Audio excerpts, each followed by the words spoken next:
Bagaimana sebaiknya kita mengenang Chairil Anwar?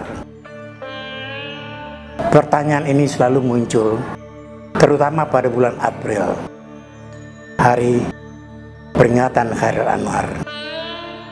Chairil Anwar lahir tanggal 22 Juli tahun 22 dan berpulang tanggal 28 April tahun 1949.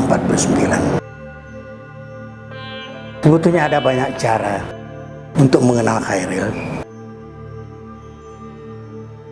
Dia selalu disebut sebagai pelopor angkatan 45, sebagai penyair besar.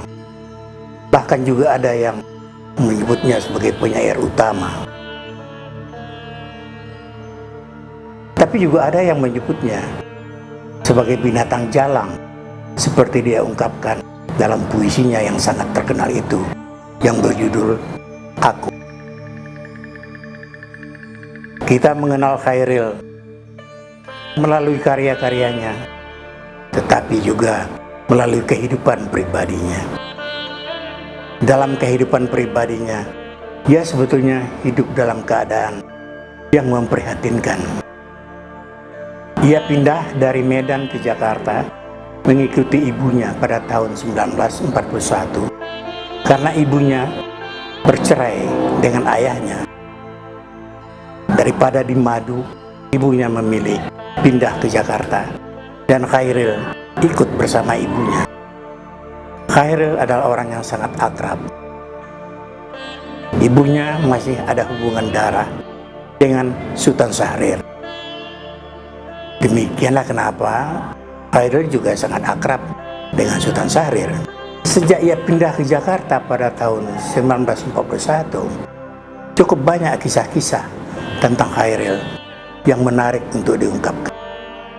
Misalnya, sebagai tuku buku, ia suka berkeliaran dari buku-buku, toko-toko buku yang ada di toko atau di pasar loak.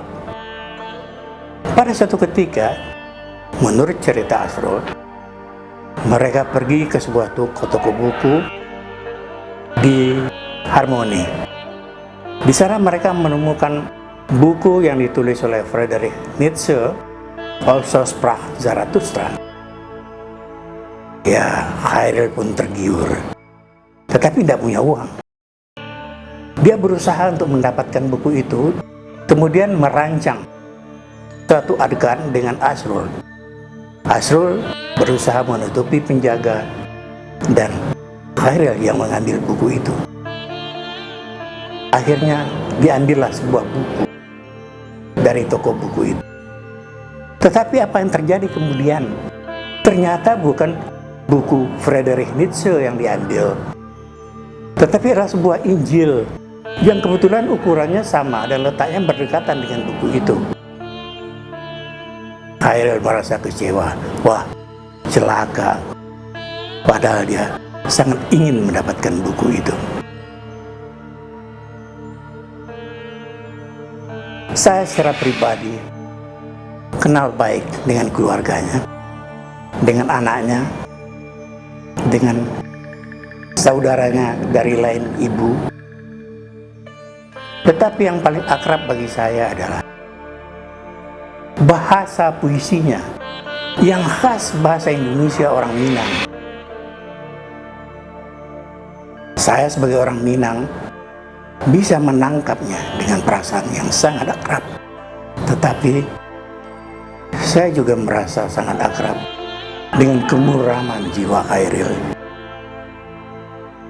Ini sangat mengesankan.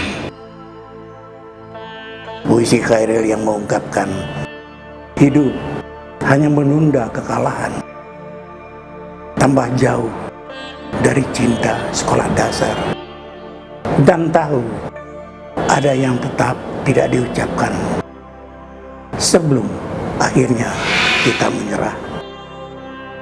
Sebuah puisi yang sangat muram, yang nadanya sangat dekat dengan maut. Keruman itu terungkap dalam banyak puisi-puisinya.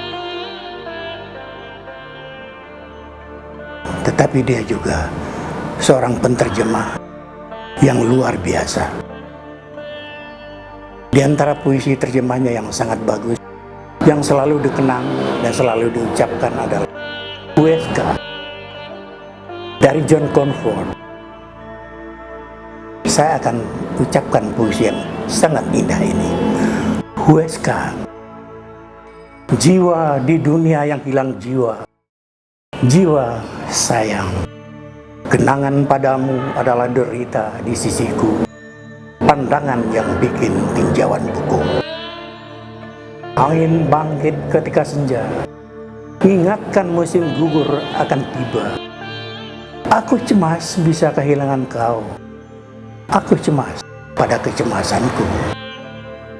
Di batu penghabisan ke Huesca, di pagar penghabisan kebanggaan kita, kenanglah sayang, dengan mesra kau kubayangkan di sisiku ada.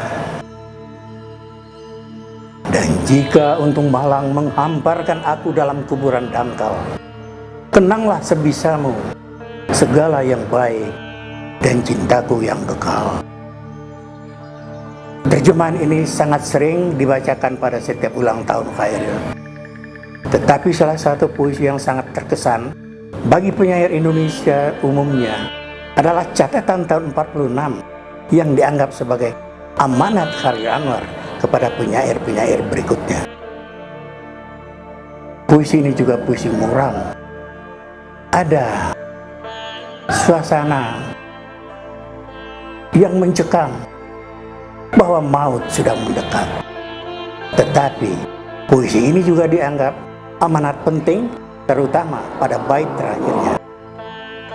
Untuk penutup, saya akan mengucapkan puisi Khairil catatan tahun 1946. Ada tanganku sekali akan jemu terkulai, mainan cahaya di air hilang bentuk dalam kabut, dan suara yang kucintai kan berhenti membelai. Kupahat batu nisan sendiri dan kupagut. Kita anjing diburu, hanya saksikan sebagian dari sandiwara sekarang. Tidak tahu Romeo dan Juliet berpeluk di kubur atau di ranjang. Lahir seorang besar, tenggelam beratus ribu.